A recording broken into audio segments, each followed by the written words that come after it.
War in Heaven 2, The Trial of the Unknown God. The unknown god's presence leaked into the Fortusian Everchange. The primordials and the gods allied against him. They went to kill him, for this thing would put their worshippers, their land, their slaves, and their selves in danger. The unknown god implanted visions of his desired future. A deafening ring, utter silence, screams of pain, coldness on the edge of numbness, the feeling of flame, desire for suicide, desire to eat, numbness and ecstasy to the point of pain, feelings of constipation, bloatedness, migraines, starvation, mutilation, evisceration, each part feeling the pain. The whole is shattered and broken, but feels it all the same. This vision of his was known as Metnal, and it put fear in the gods. The entire masses of powerful entities were no match for the unknown god, and they feared him still. Jumala meditated and prayed, and remembered a place that Blaze told him none could leave, that would perfectly isolate him. Jumala had all the powers in the Fortusian Everchange, Arcanum, and Imperia teleport to this place, where he set up a trap, and then had them send the unknown god there. They did not know where. They rather lent Jumala their powers, and Jumala chained him to his cell. The 99 knew that any theologian could use their magic to discover that there are 99. They did not want to take any chance on releasing him. They acknowledge his existence and tell vague stories about him, but they simply call him the unknown god. The cops were stationed in what is now Memphis. Their leader was Amun-Ra, and the pantheon also included Thoth, an aspect of Alexandria, Horus, Osiris, Bastet, Set, Sekhmet, and Isis. They were fighting the serpent primordials Apep and Apophis, who were perhaps the strongest of the primordials and were the most feared. They killed and ate Osiris, who used his last energy to come back from the dead, but now is a god of undeath.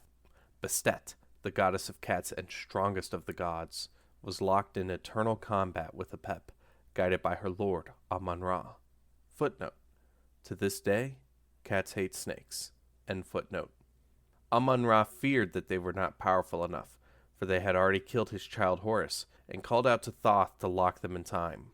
Thus, the moment before Amun-Ra's death occurs, everyone and everything in Memphis reverts to the start of the 100-year battle, going back to their time loop, knowing all that happened, locked in eternal combat. This time loop is given the name Duat by the Cometian.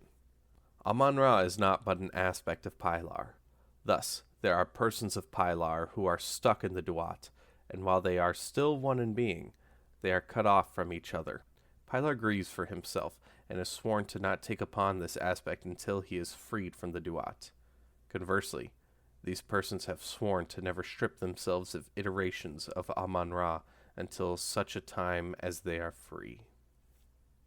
Set, who was always jealous of his brother and desired the throne, who was skeptical about the attack from the start, decided to finally break away from the pack. Each time loop he concentrated more and more on a diamond called the Heart of Tartarus, though it is in the Arcanum, and each time he understood more and more. He tore through the time loop with powerful demonic energy, and physically kicked in all that would escape with him back into the Duat. Before he escaped, he was always the final protector of Amun-Ra, and now Amun-Ra dies for a year before each time the battle ends.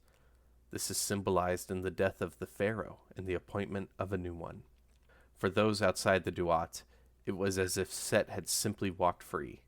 We do not experience the vigintillions of life cycles that those gods and primordials face daily. Thoth took care to fix Set's escape hole and add more fortifications. Though it broke his heart to trap the comrades, he could not let Apep or Apophis escape the Duat. Because of Set, the deities in the Duat can match up their time to the passage of time outside their bubble and communicate with the outside world. Set can actually act as a sort of messenger between the two worlds, and the connection is at its strongest when the loop reaches the point Set leaves. Footnote: even though Set no longer leaves at that point, as he already left. End footnote. It is said that Thoth left his secrets throughout Cristo, and if they are revealed, the denizens of the Duat could do more than influence the world, but directly live in it once more. During this war, Kunirama, whom the Norse know as Loki, had played a prank on Aphrodite, goddess of love, an Olympian, exposing her naked form to all in the battlefield. Her beauty caused even the primordials to temporarily lust after it, and she became the goddess of sex.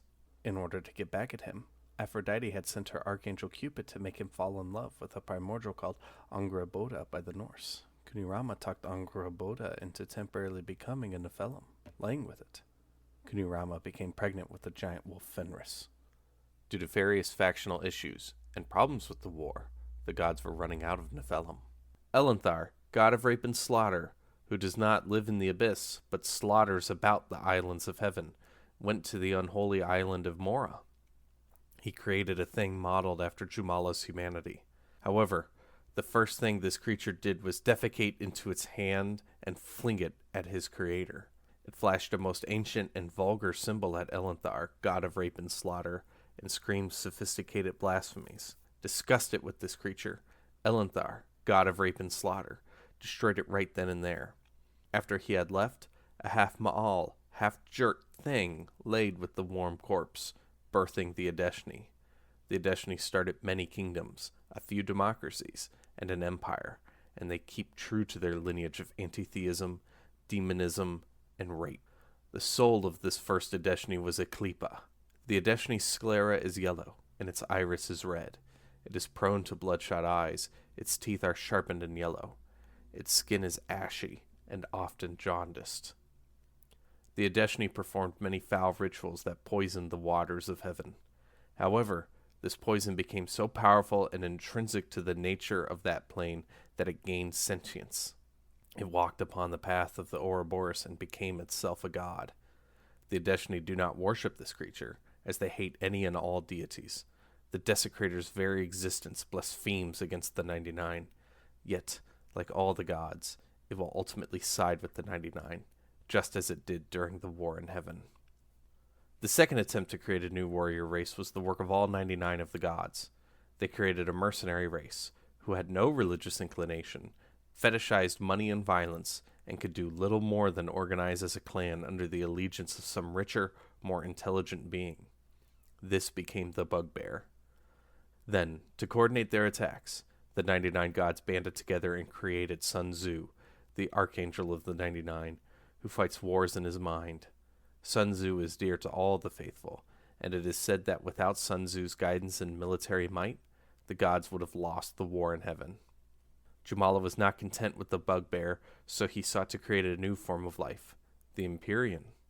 To understand what this is requires a knowledge to understand the journey of the soul.